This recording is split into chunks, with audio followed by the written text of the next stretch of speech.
og hún hefur það verkefni í samgöngu- og sveitarstjórnarráðinu að svona halda utan aðgerðaáætlun, stefnu í málefnum sveitarfélaga og hún ætlar að fara yfir þessi mál með okkur, svona þessi viðfangsefni og aðgerðaáætlun og hvernig þetta stendur. Og ég ætla bara að gefa þér orðið, Anna Gunnhildur, gjörðu svo vel. Takk fyrir. Ég ætla að byrja á því Ég ætla að láta ykkur vita, við tökum fundinu, bara svo að það liggi fyrir. Já. Og gjörðu svo vel, Anna. Takk fyrir. Ég ætla að hvort ég get ekki tekið yfir skjáinn. Já, þetta kemur þarna. Þið sjáið sem sagt, já. Já.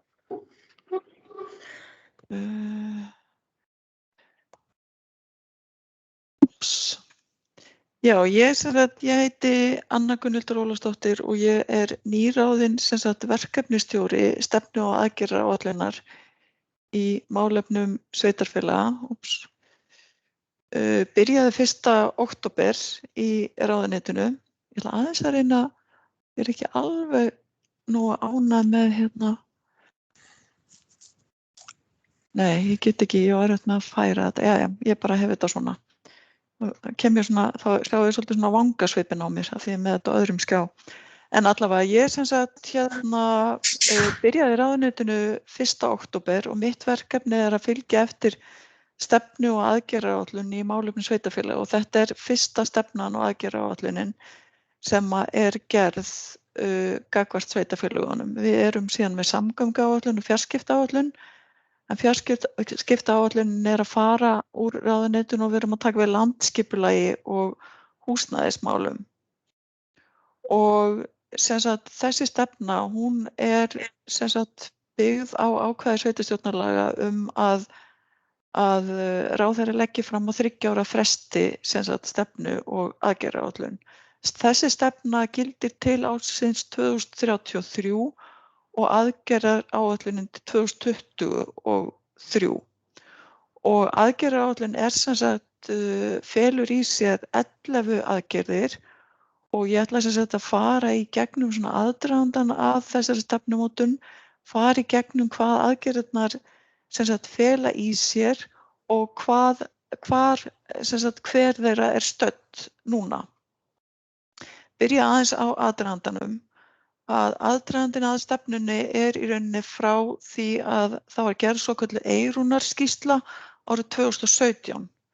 En stærstan heiðurinn af þessari skýrslu á starfshópur sem var skipaður í upphafi ársins 2019 og hérna sjáum við starfshópinn og reyndar fleiri. Í öndvegi er formaður nefndarinnar eða starfshópsins Valgarður Hilmarsson frá Blönduósi og hann er skipaður af ráðherra og eins Sóley Björk Stefánsdóttir frá Akureyri sem þið sjáið þarna. En sambandi skipaði svo Aldísi Hafsteinsdóttir úr Hveragerði og formann sambandsins og Dag B. Eggertsson borgarstjóra inn í nefndina.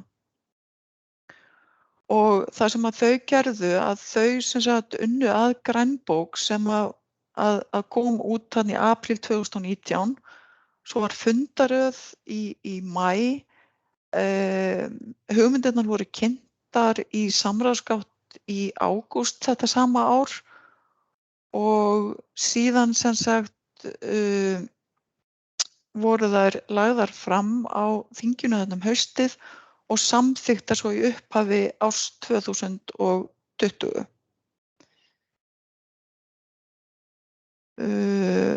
Já, en markmiðið er númer 1, það er að tryggja sjálfstæði sveitarfélaganna. Og það tengist þessari sjálfbærni sem við viljum sjá í þjónustu og fjármálum og umhverfismálum. Það er áhersla á að sveitarfélögin verða öflugur lýðræðisvettvangur og færum að tryggja jafnt aðgengi að þjónustu. Það er mikil áhersla hjá ráðherra núna á það að fólk hafi val hvar það býr og það fái alla þjónustu þangað. Og síðan að sveitarfélögin séu í stakk búin til að takast á við framtíðar áskoranir. varðandi svona ferlið og þá gagnrýni sem kom fram með fyrstu tillögurnar að þá vildi ég nefna að í rauninni var mikill samhljómur, fólk var mjög ánægt með þessar hugmyndir, nema kannski eitt og það snerist það að í upphafi þá var gert ráð fyrir því að íbúafjöldi væri lögfestur, að það væri bara ákveðið og það væri í rauninni bara þvinguð fram sameining sem að fæli í sér ákveðin íbúafjölda. En þetta var gagnrýnt þannig að það var gerð ákveðin breyting þarna á, þannig að þessi lögfesting er ekki í lögunum eins og þau eru núna. Það voru skiptar skoðanir þetta viðmið að stefna að því að sveitarfélög hefðu ekki færri heldur en 1000 íbúa. Fámennari sveitarfélögunum fannst þetta viðmið of hátt, en það kom líka fram gagnrýni að það væri of lágt, til dæmis frá félagasamtökum eins og Þroskahjálp. Það sem talað var að sveitarfélög þyrftu að vera fjölmennari til þess að ráða við þjónustu við hópa eins og fólk með þroskafrávik. Það var mikið talað að það þyrfti að styðja sameiningarnar með fjárframlagi og þar þyrfti jöfnunarsjóðurinn að koma sterkt inn. Það var líka talað að það þurfti að fara varlega í sakirnar varðandi lækkun skuldaviðmiðs, að fara ekki of bratt þar. Og það þurfti að skilgreina betur hugtakið sjálfbærni og leiðir til sjálfbærni. Sjálfbærni kannski svolítið svona tísku hugtak í dag og það þarf að vera mjög skýrt hvað það felur í sér og hvaða leiðir eru farnar til sjálfbærni. Og það þarf að fara og það var talað að það þyrfti að stuðla með markvissum hætti að flutningi starfa út á landsbyggðina og það að tala störf án staðsetningar, það væri einfaldlega ekki nóg. Ef við förum svo bara í einstaka þætti þessara aðgerðaáætlunar að þá sem sagt fyrsta aðgerðin, hún felur í sér markmið að íbúar í sveitarfélagi verði sem sagt yfir 250 frá sveitarstjórnarkosningunum núna í maí og verði yfir 1000 eftir kosningarnar 2026. Og ef við kíkjum á þetta þá sjáum við hérna hvaða sveitarfélög hafa sem sagt færri íbúa heldur en 250. Það þessi sem eru rauð. Þau sem hafa færri íbúa heldur en 1000 eru þarna blá og svo fjölmennari sveitarfélögin, þau eru svona ljósblá. Þannig að þetta svona markmiðið án þess að það sé lögfest. Og í nýju ákvæði sveitarstjórnarlaga þá er kveðið á að ef að þessu markmiði hafi ekki verið náð, að þá skuli sveitarfélög hefja formlegt sameiningarferli og þá erum við að tala sem sagt sveitarfélög sem hafa færri en 250 íbúa núna í vor og svo 4 árum seinna 1000, eða skrifa álit og í álitinu að þá fjallað sem sagt stöðu sveitarfélagsins, getu þess til þess að takast á við lögbundin verkefni og framtíðaráskoranir og sem sagt svona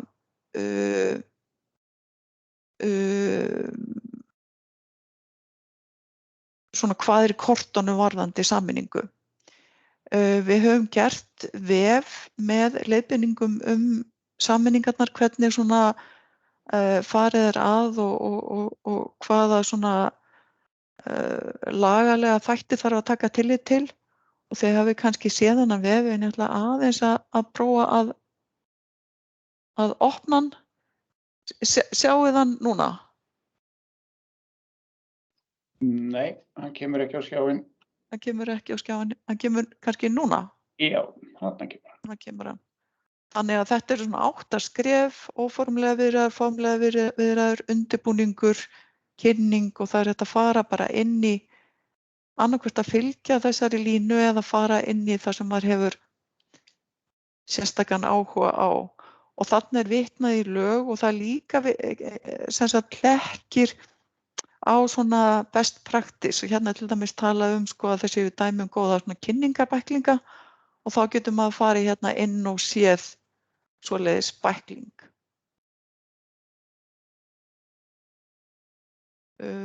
Já. Það líka mikill gangur í sameiningunum og það til dæmis svona 6 sameiningarferli í gangi núna. Það íbúakosning í Snæfellsbæ og Eyja- og Miklaholtshreppi núna 12. febrúar. Eins í Stykkishólmsbæ og Helgafellssveit í mars. Það íbúakosning í Blönduósbæ og Húnavatnsshreppi núna 19. febrúar. Það sama dag kosning í Skagafirði og Akrahreppi. Sameining Skútustaðahrepps og Þingeyjarsveitar tekur gildi núna við kosningarnar 14. maí og Langanesbyggð og Svalbarðshreppur með íbúakosningu í lok mars. Svo eru fjölmörg sveitarfélög sérstaklega hérna á þessu svæði hérna með valkosta eða að vinna í svokallari valkostagreiningu, einkum hérna sunnarlega á Vestfjörðum. Það sem eiginlega minnst að gera það hérna á Suðurlandi að gerast. Annað verkefni það gengur út á stuðning jöfnunarsjóðs við sameiningarferli. Það var samþykkt að veita 935 milljónum í að styðja við sameiningar á árunum 2020, 2021 og 2022. Og jöfnunarsjóður hefur sett upp vef til þess að sýna hvaða stuðning sveitarfélögin eiga rétt á og þar geta þau séð hvað þau eiga rétt á óháð því hvaða sveitarfélögum þau sameinast. Þannig að hérna getið þið séð hérna höfuðborgarsvæðið, Suðurnes, Vesturland,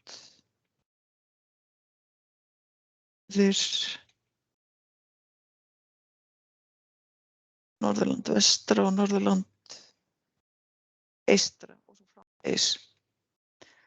Þannig að þetta mjög svona aðgengilegt. Ef við förum yfir í verkefni 3 þá gengur það út á að endurskoða tekjustofna sveitarfélaga og reglur jöfnunarsjóðsins í því skyni að gera sveitarfélögin fjárhagslega sjálfbær. Og það að störfum svokölluð tekjustofnanefnd og hún eiginlega skiptist í tvennt. Það annars vegar nefnd sem að skoða núverandi tekjustofna og hugsanlega svona framtíðartekjustofna til viðbótar og vinna þeirra nefndar gengur bara vel og hún að vinna í svona sjálfbærni líkunum til þess að meta hvernig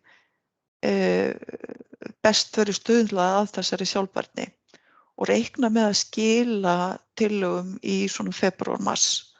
Og svo jöfnunarsjóðsnefndin líka að störfum og þar í rauninni verið bara að ganga frá lokaskýrslu. Þannig að það svona styttist í það að við sjáum fyrir endan á þeirri vinnu. 4. verkefnið fjallar endurskoðun á fjármálaviðmiðum og þar meðal annars markmiðið að skuldaviðmið fyrir A-hluta verði 100% frá 1. janúar 2027 en veittur verði 10 ára aðlögunartími.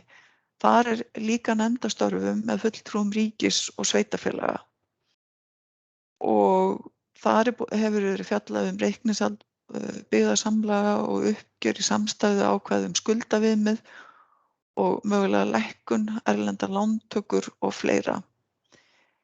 Ég fór til Blöndu og svo var með svona sambærilega kynningu í byrjun nóvember minni mig og þá sagði ég að þetta væri alveg að koma hjá þessari nefnd en þau eru ennþá að ganga frá sinni skýrslu og það allar líkur á því að nefndin nái ekki sameiginlegri niðurstöðu þannig að þetta lendi á borð pólitíkurinnar í vor. 5. verkefnið það gengur út á að það verði mótuð aðgerðaáætlun breytingar og verkaskiptingu ríkis og sveitarfélaga og það verði tekin afstaða til þess hvaða verkefni sé hægt að færa frá ríki til sveitarfélaga og svo öfugt. og þá verið að tala þjónustu við aldraða, rekstur framhaldsskóla og svo framvegis. Það stefnt að því að hefja þessa vinnu í vor. Það þykir sambandinu þykir eðlilegt að tekjustofnanefndin sem sagt skili sínu áður, þannig að það verður komin heildarniðurstaða varðandi tekjustofnana áður en það er farið að ræða frekari verkefni. En það er tilbúin í rauninni verkefnisáætlun sem miðar að því að setja niður hvernig verkaskiptingin verður alveg til ársins 2040. En það sem sambandið og allir eru sammála það er það að innan þessa verkefnis að þar verður líka farið í að finna frambúðarlausnir á þessum gráu svæðum í verkaskiptingu sveitarfélaga og ríkis. Og ég held að þið viti flest hvaða gráu svæði þetta eru. Þetta er sem sagt til dæmis þjónusta við fólk með heilaskaða. Þetta er þjónusta við börn með fjölþættan vanda. Þetta eru fangar. Ég vann lengi fyrir geðhjálp og þá tölum við mikið að þegar að fólk útskrifaðist af geðdeildinni að þá var ekki alltaf tilbúið húsnæðisúrræði fyrir viðkomandi í sveitarfélaginu. Þannig að þetta eru svona mál sem að allir vilja finna lausn til frambúðar. Það er grábókarnefnd á störfum og hefur verið frá held í 2017, en það er einhvern veginn eins og það reynist nefndinni erfitt að finna frambúðarlausnir. 7. verkefni snýr einmitt að landshlutasamtökunum og samvinnu sveitarfélagana og það er spurning að skýra betur sem sagt hlutverk og stöðu landshlutasamtakana og núna er unnið í ráðuneytinu að þessu verkefni á grundvelli niðurstöðu nefndar stöðu og hlutverk landshlutasamtakana frá árinu 2020. Og sem sagt það er á plani að sem sagt skipa starfshóp til þess að vinna að þessu verkefni og þá er sem sagt verkefni annars vegar að skýra þetta hlutverk út frá niðurstöðu nefndarinnar og þá er til dæmis verið að hugsa þá staðreynd að samtökin eru sem sagt frjáls félagasamtök og sem sagt til dæmis hvað á þá að gera ef að einhver sveitarfélag ákveða að standa fyrir utan. Og það eru ýmis svona mál sem að þarf að leysa eins og samskipti landshlutasamtakanna við ríkið. Þegar ríkið er að fela landshlutasamtökunum að koma ákveðnum skilaboðum eða vinna ákveðnum málum gagnvart sveitarfélagunum af því að í grunninn eru þetta landshlutasamtökin, þau eru málsvarar sveitarfélagana en þetta er orðið svolítið flókið núna. Og hins vegar þá verður nefndinni falið að skýra reglur samstarf sveitarfélaga til dæmis í gegnum byggðarsamlög og þjónustusamninga. 7. verkefni gengur út á að koma á fót gerðardómi til þess að leysa úr ágreiningi ríkis og sveitarfélaga. Og þetta verkefni er í rauninni á bið. Það er einfaldlega vegna þess að fólk er ekki alveg sem sagt samfært að þetta sé endilega besta lausnin. Við sem sagt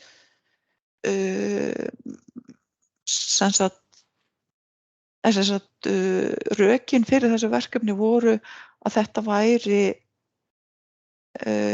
sem sagt leið sem hefði verið farin á hinum Norðurlöndunum en það er ekkert endilega víst að þetta sé endilega besta lausnin hér og svo misjafnt hvernig þetta hefur gengið á hinum Norðurlöndunum og við sjáum það ef við tökum til dæmis sem sagt þetta verkefni með gráu svæðin alvarlega þá verður væntanlega hægt að nánast að útrýma þeim ágreiningi og þá er kannski nóg að Jónsmessunefndin sem er sem sagt svona þessi samráðsnefnd ríkis og sveitarfélaga alveg upp í topp að hún taki áfram á ágreiningi að það verði ekki það mörg mál sem að liggja fyrir. Svo það verkefni númer 8 sem svona það sem að mér finnst mest spennandi og það sem ég hef mest verið að beita mér í og það nefnd til þess að bæta starfsaðstæður kjörinna fulltrúa. Við stöndum þetta fram fyrir því að eftir 2 síðustu sveitarstjórnarkosningar þá var svo mikil endurnýjun í hópi sveitarstjórnarfólks að 6 af hverjum 10 voru nýir og það auðvitað allt of mikið. Það tekur auðvitað tíma fyrir fólk að koma sér inn í hlutverkið og að vera svona öruggt í því og þegar endurnýjun þetta mikil að þá það auðvitað ekki gott og hlutirnir einhvern veginn gerast hægar. Þarna var skipuð verkefnisstjórn sem hóf störf í nóvember á liðnu ári og ætlar að skila tillögum bættar starfsaðstæður og kjör og eins að styðja við bakinu á Jafnréttisstofu uppfærslu leiðbeininga gerð jafnréttisáætlana og reiknar með að geta kynnt þetta allavega svona grófar tillögur á landsþingi sambandsins í september. Mynd var tekin á fyrsta fundi nefndarinnar og lengst til vinstri Guðveig Eyglóardóttir sem veitir nefndinni forystu.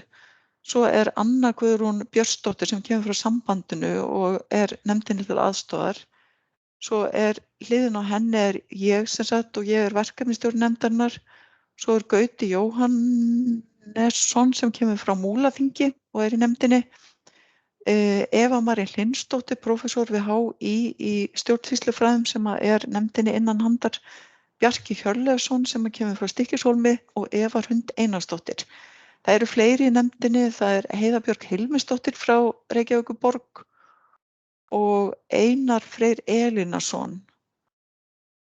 En þau voru forföll á þessum fundi.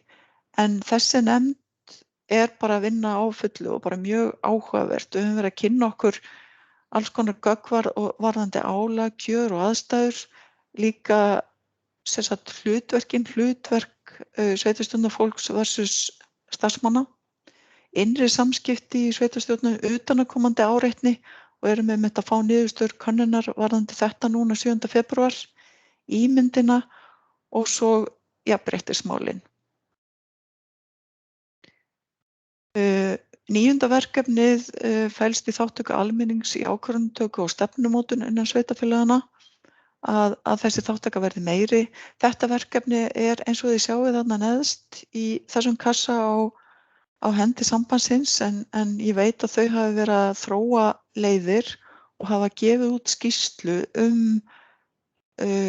hvaða leiðir eru árangursríkastar og hvernig sé best að fara að í þessu sambandi og að vinna þetta áfram. Okkur finnst mjög spennandi að nýta þessa rafrænu leið eins og hægt en hún auðvitað ekki eina leiðin og á ekkert við alla hópa. 10. verkefnið felur í sér átak varðandi stafræna þróun til þess að bæta aðgengi almennings að þjónustu og stjórnsýslu sveitarfélaganna. Og þarna kemur fram að komið verði á fót miðlægu samstarfi milli sveitarfélaga til að auðvelda þeim að vera virkur þáttakandi í stafrænni þróun og nýta nútíma tækni. Þetta verkefni komið tiltölulega langt og bara núna þessa mundir að þá hefur verið að leita að tilnefningum í samráðsnefnd ríkis og sveitarfélaga stafræna þróun. Og þessi nefnd heyrir undir Jónsmessunefndina sem ég talaði áðan. Og hlutverk nefndarinnar verður að bæta yfirsýn og hagnýtingu stafrænna lausna, bæði ríkis og sveitarfélaga. Og síðan að þétta samstarfið veitingu þjónustuferla í gegnum Ísland.is að það verði bara farvegur en þangað fari fólk til þess að senda inn erindi hvort sem að þau eru verkefnin eða þjónustan á hendi sveitarfélaga eða ríkis. Og fulltrúar í þessari nefnd eru frá okkar ráðuneyti, frá fjármálaráðuneyti, verkefnisstofan Stafrænt Ísland sem hýst innan fjármálaráðuneytisins, frá Reykjavíkurborg og sambandinu. En forsendan fyrir því að það hafi verið hægt að gera þetta það að sambandi réðst strax í það sem að kemur hérna fram í markmiðinu. Það er að skipuleggja sig þannig að sveitarfélögin væri til þess bær að taka þátt í svona samstarfi með því að stofna stafrænt ráð og fagráð. Þannig að þarna er mikill gangur.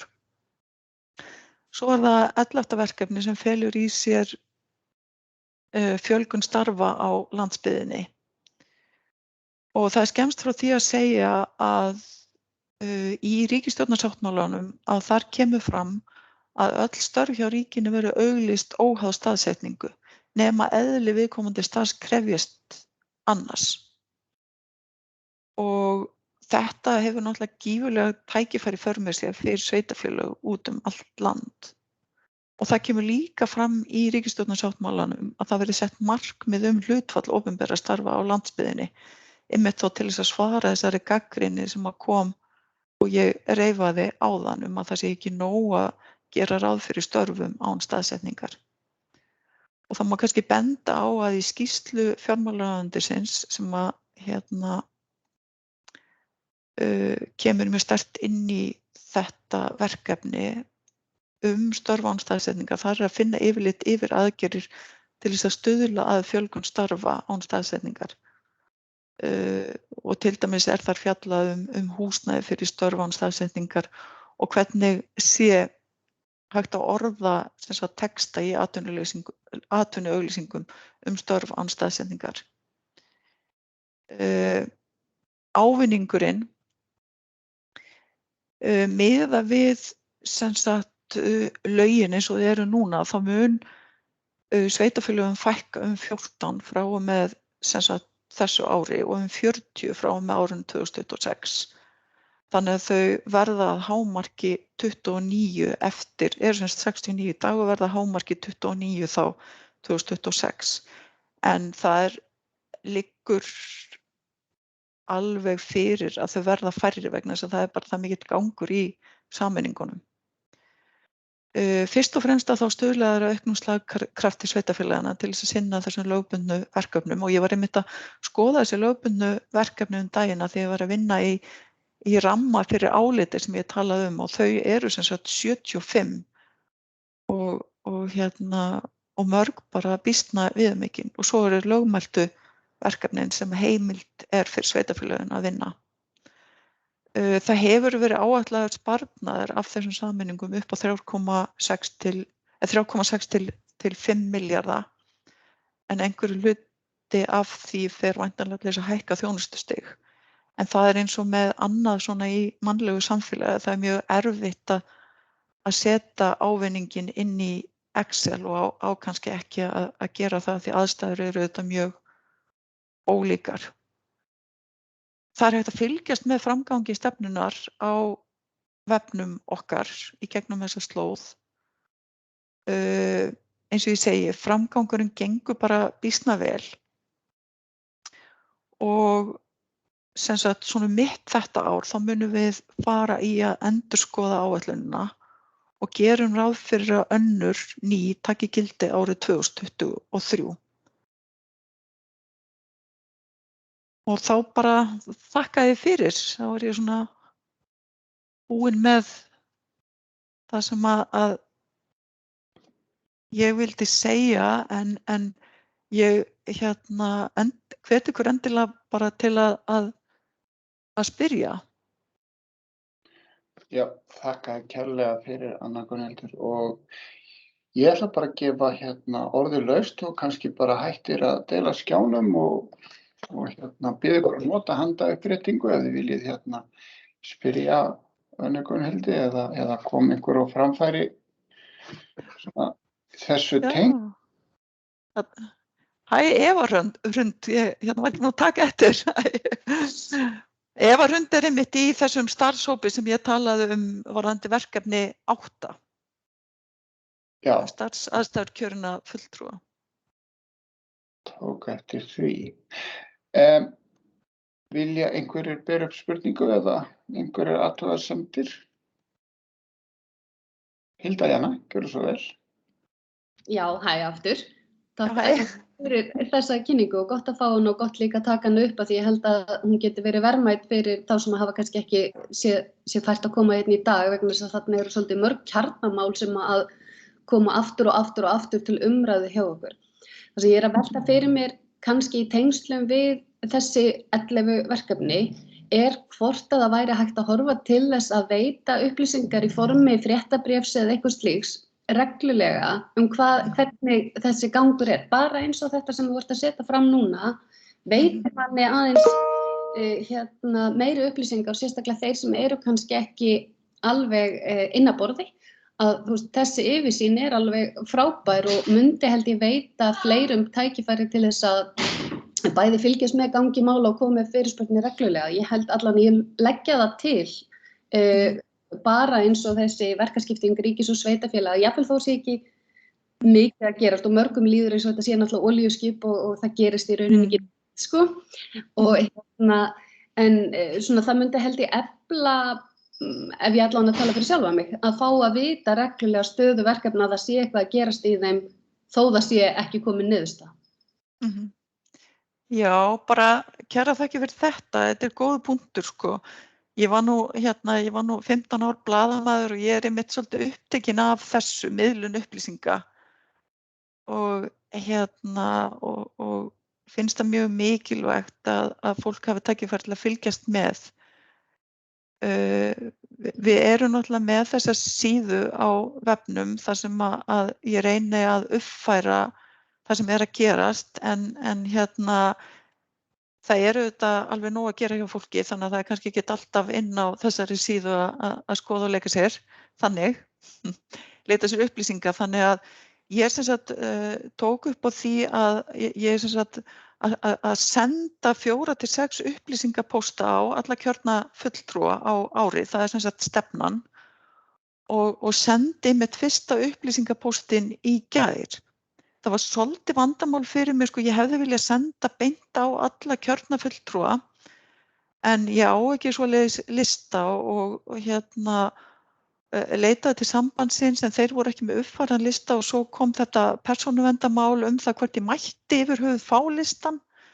Þannig ég sendi á netföng allara sveitarfélagana og bað þau að framsenda tölvupóstinn og ég vona að einhver ykkar allavega hafi fengið það nú þegar. Passar það ekki? Hefur ekki einhver fengið þennan póst frá mér í gær? Jú, ég fékk hann og hann var frábær. Ég var einmitt við vorum einmitt að tala hann við Eyþór að við erum með fréttabréf eins og í landshlutasamtökunum hér. Já. Það bæði líka hægt að nýta þann farveg alveg pottþétt að þannig að þá erum við allavega með Norðurland eystra og kannski eru fleiri sveitarfélög þeir stöðu þeir eru líklegust til þess að hafa uppfærða lista og tengingu. Já.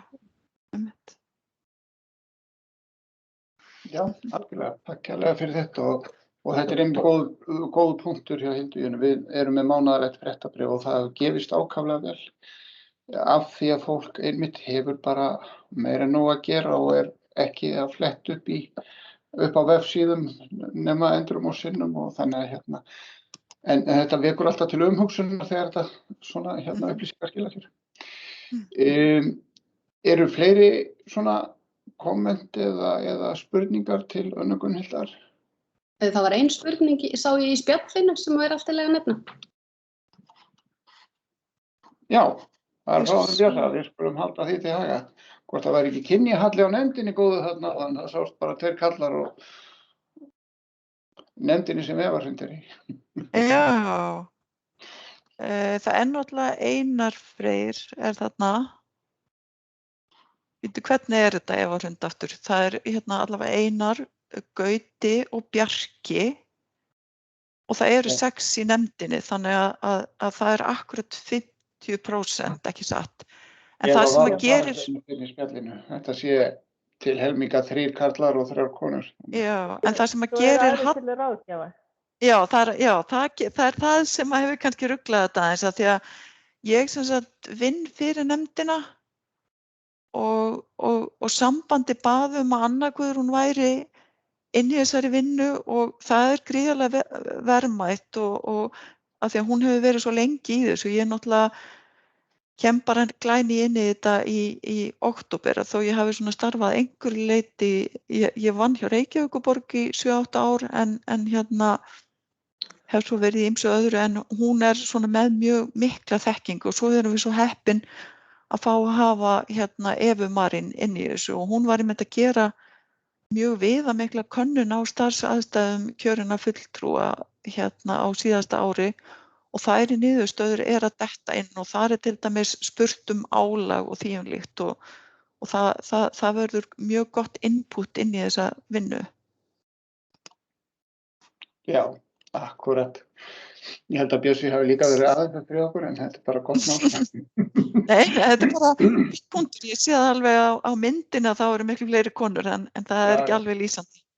Bara mjög gott mál. Heyrðu, en hér handa lofti Þröstur, gjörðu svo vel.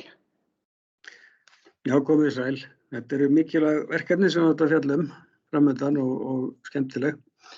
Það eru nokkur atriði sem langar bara rétt að spyrja að nefna. Á fyrsta lagi snýst þetta náttúrulega þjónustu við íbúana og mig langar að spyrja hvort að ráðuneyti hafi góða yfirsýn og yfirlit yfir hvaða þjónustu sveitarfélögin að veita, lítil og stór, annars vegar og hvernig ánægja íbúana með þjónustuna hjá þeim. Og þú nefndi líka með flutningsstarfa og annað út á land. Sko nú þekkjum við söguna síðustu áratugi að sveitarfélögin hafa verið að byggja upp sína þjónustu út allt. En ríkið hefur verið að draga úr þjónustu á landsbyggðinni og hefur verið að flytja þjónustuna á höfuðborgarsvæðið. Bara það ekki nefna nema heilbrigðisþjónustu og fleira. En ríkið hefur verið svolítið að gera eitt en samt að tala annað, sko. Og þú myndist líka á gráu svæðin og það alltaf stefnan að minnka þau. Ég hef miklar áhyggjur af einu máli í því sambandi og það hefur verið birt núna sem stefna þessar ríkisstjórnar að samþætta þjónustu við aldraða. Og samþætting þjónustu við aldraða frá félagsþjónustu við heilbrigðisþjónustu, þannig að hún býður upp á stækkun, alveg gríðarlega stækkun á þessum gráu svæðum. Það skörun á milli félagsþjónustu og heilbrigðisþjónustu í dag og það svolítið slagur milli ríkis og sveitarfélaga þar. Það mjög gott og þarft verk að samþætta þjónustu við aldraða en eins og skiptingin í dag milli ríkis og sveitarfélaga þá verður það algjört risagrátt svæði, svo samþætting. Það þarf að endurskipuleggja fjármögnun á þeirri þjónustu og hver á að sinna hverju algjörlega frá grunni áður heldur en hægt að gera eitthvað við tíði og mér hryllir við því þeirri stækkun á gráu svæðin sem að blasir við á þessu leyti. Þetta er það sem ég veit nú bara svona nefna. Takk fyrir Þröstur. Anna Gunnhildur, viltu bregðast við þessu eitthvað núna eða þetta svona point taken? Já, þetta náttúrulega kannski mest svona point taken, sko. Þetta rosalega svona stórar spurningar, sko. Varðandi þjónustuna, ég bara hreinlega veit það ekki, Þröstur, hvort að við erum með heildar yfirlit yfir hvaða þjónustu sveitarfélögin að veita. Ég ímynda mér það, ég veit að við kölluðum eftir þjónustusamningum og upplýsingum samvinnu sveitarfélaga var það ekki bara fyrra held ég. Þannig ég hefði haldið þetta lagi inni hjá ráðuneytinu. En ég veit það að þegar í þessu áliti sem að sveitarfélög eiga að fylla út sem að eru með sem sagt undir 250 íbúum núna í vor og síðan undir 1000 2026 að þá farið yfir, þá eiga sveitarfélög að svara því hvaða þjónustu þau veita bara alveg nákvæmlega. Þannig að þá koma miklar upplýsingar það og líka hvort þau veita hana sjálf eða hafa falið einhverjum öðrum að veita hana.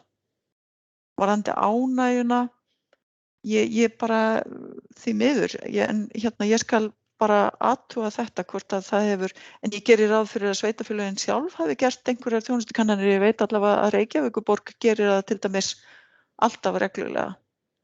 Varðandi að ríki sé að draga úr þjónustu, það svolítið svona bara point taken, sko, þetta náttúrulega pólitískt, en ég heyri það bara á Sigurði Inga að hann hefur mjög mikinn áhuga á þessu og leggum við mikið upp úr því að fólk bara fái að það sé 100% búsettu val og það sé allt gert til þess að færa þjónustuna nær fólkinu og það sé jafnt aðgengi. Það er það sem ég hef heyrt hann segja. Varðandi samþættinguna á sviði öldrunarþjónustu, það er líka svolítið point taken vegna þess að ég veit að þetta er gríðarlega flókin málaflokkur og auðvitað viljum við sjá þessa samþættingu en já, það er þarna hætta. Það er hætta á því að þarna verði til mörg grásvæði og við þurfum að fara vel í gegnum það að svo verði ekki. Þannig að þú tekur þetta þá bara sem nesti inn í áframhaldandi vinnu. Já, ég veit að eins og með samþættinguna að þetta er eitthvað sem að þessi málaflokkur er eitthvað sem að sambandið er mjög svona hugsi yfir. Já, akkurat. Við eigum ennþá smá tíma eftir ef einhverjir vilja bera upp spurningar til viðbótar eða koma á framfæri svona athugasemdum eða nesti fyrir Önnu Gunnhildi inn í framhaldið. Katrín, gjörðu svo vel. Það er slökkt á hljóðum. Takk fyrir það. Takk fyrir þessa yfirferð, Anna Gunnhildur.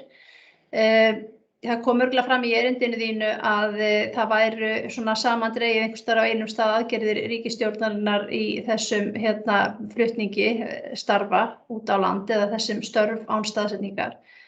Eða sem sagt ekki aðgerðir heldur kannski aðgerðaáætlun. Að ég er alltaf að googla þetta og eitthvað að leita og reyna að finna hvar eru sóknarfæri fyrir svona sveitarfélög sem hafa ekkert af opinberum störfum nema skyldustörfin eins og Dalvíkurbyggð. Og ég myndi gjarna vilja fá hlekki á alla aðstoð sem ég get fengið í að finna hvar eru sóknarfæri þarna vegna þess að við eigum nóg af húsnæði og erum búin að benda á það og erum með húsnæði skilgreint inni í listanum yfir laust húsnæði fyrir störf án staðsetningar. Þannig að ég myndi bara vilja kalla eftir að fá þetta sent, takk. En annars þá sé ég að Sigurbjörn Árni með einhverjar áhyggjur af því að við sem að láta hann trufla. Ég held að sé bara allir glaðir að sjá hann á þessum fundi. Já, mér finnst þetta líka frábær bakgrunnsmynd. Þetta er alveg bara svona einhvern veginn ekta. En ég saknaði svolítið hvað íslenskt fé er einhvern veginn orðið einsleitt. Þetta mórauð er einhvern veginn alveg dottið út og það er allt einhvern veginn orðið bara hvítt. En sko, varðandi þetta þá er allavega þessi skýrsla fjármálaráðuneytisins er ágætt. Það er ýmsar ábendingar gagnlegar þar. Þannig að ég gæti senda ykkur slóð á hana. En svo gengur þetta í rauninni bara út á það að ríki bara lofar að þegar eru auglýst störf að þá eru auglýst án staðsetningar.